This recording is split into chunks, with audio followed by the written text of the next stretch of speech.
We love biographies. We love learning from people. There's so much to glean from the lives of people. Absolutely. Yes. It's John Wooden who said, it's what you know after That you you know know it it all all. that That counts. So it's counts. continuous learning.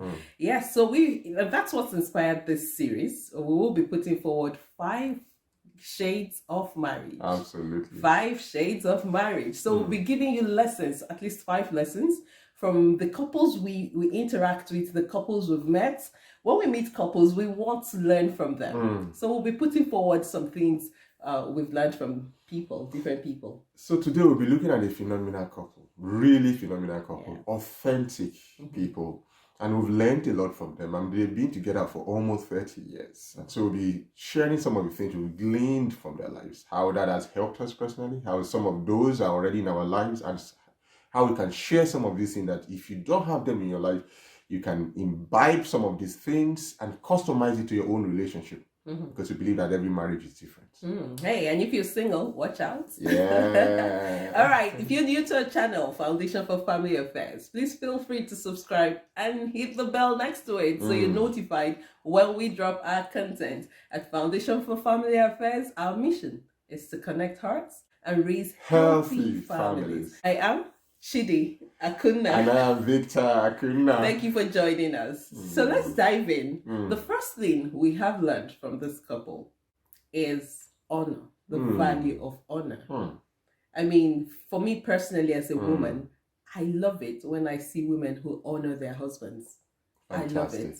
And it inspires me, if I must put it that way. There are a number of people I see and I'm like, wow, I just love that. As a strong woman, you are still able to honor your husband. I'll let you say something. Yes, this particular woman, one thing that we've seen each time we spend time with them, that she has a more charming personality. Yes. She's more extroverted. And she's more she's the one most sometimes that draws people to their family. All right. But you can see that even though she has a personality that can be sometimes intimidating, that can be sometimes, overshadow her husband's personality. All right. But you can see that level of honor. You can see that sometimes when they are trying to make contribution, he wants to make contribution. You can see when she just pulls back. So you can see that this is intentional. Sometimes, sometimes people who have more outgoing personality will be like, this is where I am. I just like to say it the way I am, the way I feel. No, there's something called discipline. There's something called self-control. So you can see her really sometimes deferring to him on specific things. Maybe it's through experience. Of the man proving himself, maybe it's true experience because of the man demonstrating his level of wisdom. But I think sometimes we have to be intentional about these things. So if, for example, you notice that you have a more outgoing personality, or you are more knowledgeable on something, it's natural for you to want to overshadow the conversations in that area. It's natural because you think, I know more than my wife in this issue or this issue. So it's natural for you to do that. But the onus is on you to learn to pull back, to hear your spouse's perspective, to honor your spouse's ideas, to make your spouse feel included in the debate, in the conversation, in the decision making. You have to be intentional about that. And that's one thing we've learned from her. Practical. So you're just talking about managing the different personalities in the relationship, and knowing that everyone is important. Absolutely. Okay, my personality should not overshadow the others because I'm strong. I have a strong personality. No, that shouldn't happen. So everyone should feel like I matter in this relationship. Yes, everyone should feel like I matter I like that. Yes. Okay, so another thing we've learned from this couple is with their parenting. I mean, we see both of them put hands together to parent, and that's so beautiful to see. It's very untidy to the eye when you see couples who one person is trying to push to have to have more influence Yes. in the life of a child. Sometimes these things are Unconscious. Okay, they just come through, and that's why we must embark on intentional living. And we're putting forward these lessons because these are things that have inspired us, and they've helped us to know what to do better and what to do when we get to each phase. So with this, I think it's something that everyone can learn from. Absolutely. Okay, that we come together to parent. We are a team in parenting. Okay, it's not about what message I want to enforce to the children, but what values we want to also pass on. We want to pass on to those children. Yes. No matter how good of a husband you are, no matter how good of a dad you are, you can never play the role of a mother. Yes. You can't, because it's the way God has designed it. All right, you can't play the role of your wife. Well, some single parents will then be saying, "Are you saying I am?" I'm going to come to that. Yes. That's a very good point. So, in a situation whereby you are a single parent and you don't have your husband around to help with the you don't have the dad of your children around to help with the parenting, sometimes you have to look for male figures, authentic, genuine, not predators, male figures that will play that role in the life of your children. Sometimes some parents or some people or some single parents may find that even though not single parents, even married couples, the dad is not present, the mother is not present. She has children, but she's acting like they are not hers. You have to find credible aunties in the life of those children that will play the role of mom. All right. Otherwise, those children will grow up with an unbalanced mindset. All right. So sometimes you can see a child who is being raised by one particular parent. You can see the person. So let's say a boy is being raised by a child. You can see a lot of the tendencies of the mother playing out more in the child. It should be a balanced thing. It should be a balanced thing. So you should have the male part of you showing, the female part of you showing. So the person is a balanced person, knows how to deal with women, knows how to deal with men, not having a certain perspective about men are this because of how he or she was raised, or women are this because of how he or she was raised. It should be balanced. So for this couple, what we've seen is how they are so connected in their parenting. They speak with one voice, and you can see that coming through the life of their sons. Really well grounded individual, lovely people to interact with, balanced, respectful, engaging. They can interact with you at a certain level, confident. I mean, I'm not a psychologist to know all the things that are going into it, but sometimes when you see people who are raised in a certain kind of environment, you see it coming across in the way they take on the world. All right. So if you are, for some reason that is not your fault, you find out that you are in a situation where you're a single parent, this is not an attack in your armor. This is not an attack on you. No. We're just saying that you have to now find someone that can play that role for you. And that's one of the things that we have tried to imbibe, that I am not overshadowing the parenting of our son, or trying to edge my wife out, or trying to create this political environment that a child loves me more than that is so unhealthy. Where you see somebody is trying to trying to play the role of both father and son, and the dad is around or the mother is around, edging the other person out, so pulling the children to herself or to himself. That is so unhealthy. All right, so that's one thing that will really confusing for the children. Absolutely confusing. Don't put the children in a situation where they have to choose sides.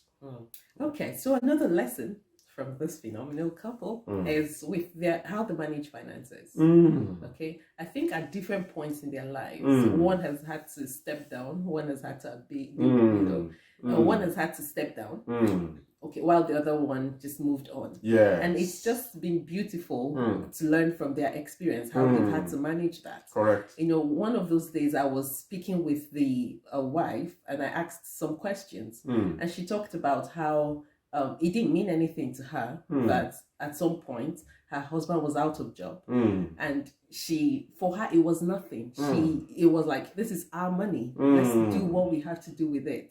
Okay, and she was always put off each time he would come to ask her maybe like her permission to do something. She still wanted him to be the man in that relationship. It's damaging enough to his ego that he's not earning. So why do I have to make him seek permission from me to do something he needs to do, you know, with money? So she really helped with that phase in their life, and it's so beautiful. Sometimes I look at it, I'm like, maybe that's why he accords her so much honor as well. You know, it's so beautiful to see.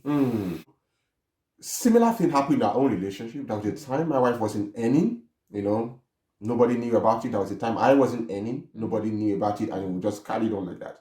So sometimes people don't forget how they were treated when they were down. Yeah. All right, you don't want your spouse to go with that resentment, to feel like, you know, when I wasn't working, you were not respectful. You were talking to me as if I didn't have value, as if I wasn't no longer a human being.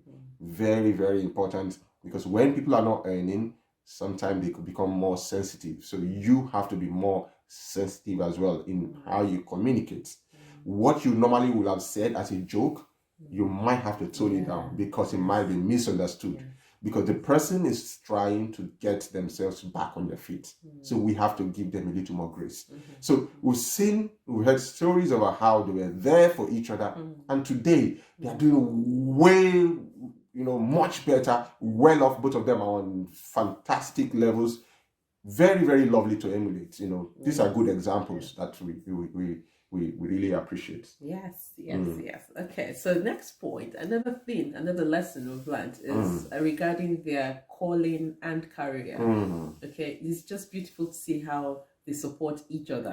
Okay, it's like nobody's is more important, but then I'm here to support you, whatever it will take to boost you, to help you get to the next level in what you're doing. I will give you 100%. You know, it's not like mine is more important than yours. And that's so lovely to see. So it's more like your calling is my calling. I'm going to be as committed as if it's mine. So this is our thing. Yes. So sometimes you see, this happened for us as well. You know, when I had to do my research, my wife was full on, 100%.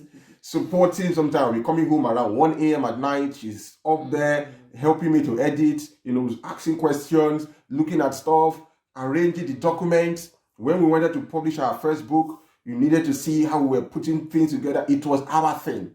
All right. When she had to go to law school, it was our thing. Whatever needs to be done, I had to do them so that she can focus and get things done. So it's not like you see your spouse trying to advance their cause in life. You're feeling threatened, or you are minimizing the support you have given, or you are saying this is not your role, or this is not the role of a man. You know she needs that. So it's this is our child. This is our home. You know you need to do things around the house so that you can feel, because some women will never relax or if things are in order. So you should be able to step in and say, this is our house. Let's make this done. Let's get this done. That is what partnership, life partnership is about. So this couple has really exemplified that, where you can see that, man, if you look at them, you can't say this is this person's stuff. It is our thing. And they have brought their children into that same way of thinking. And so they think, you know, one day we attended one of their events, you could see how they were running things. It wasn't like, oh, dad's stuff, mom's stuff. This is our stuff. All right? Very, very important. They own it. That's the word.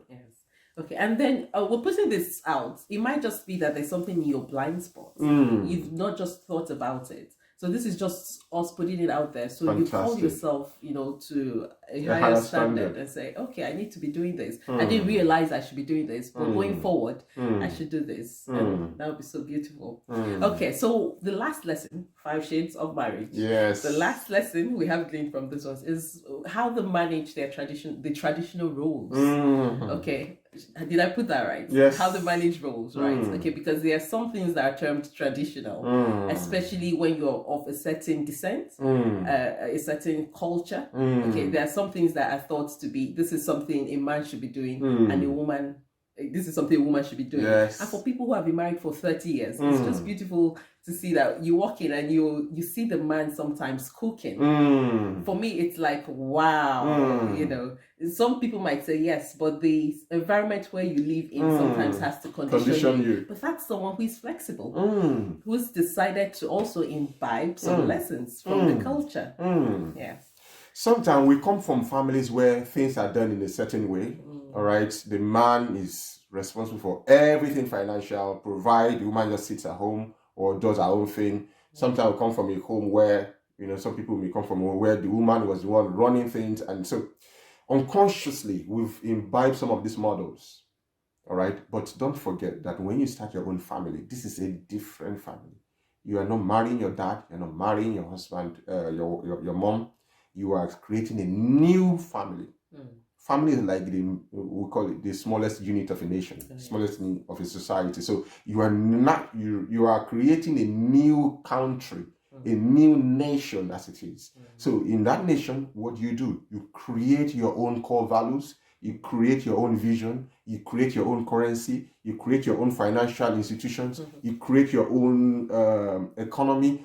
That is what you have to create. So you don't say, because we were given independence by this country, we're going to copy everything. No, you have to look at what works for you. Yes. All right. You see some countries, they were given independence by a country that drives on the left-hand side, you know, and now they want to, sometimes they find out that it's not working for them and they change. All right. So you have to look at what works for you. So if you're coming from a family where some models have been there, you might be married to a woman, for example, who wants to be a good mother and be a career woman as well. But your mom was a full-time housewife. All right, so but you are married to a different person. You don't want to fix her into the box of your mom. No. And she would not have lived a fulfilling life. She would not have lived it because she has other talent and other dreams and things. You don't want to be that person that will stifle her dreams because you're married to you. No. You are supposed to give her wings to fly.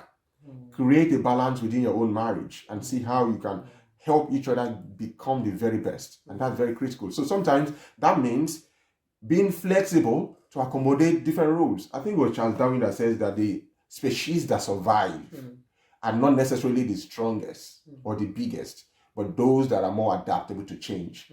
That is one of the reasons why many organizations are able to transcend different disruption that happen in the industry.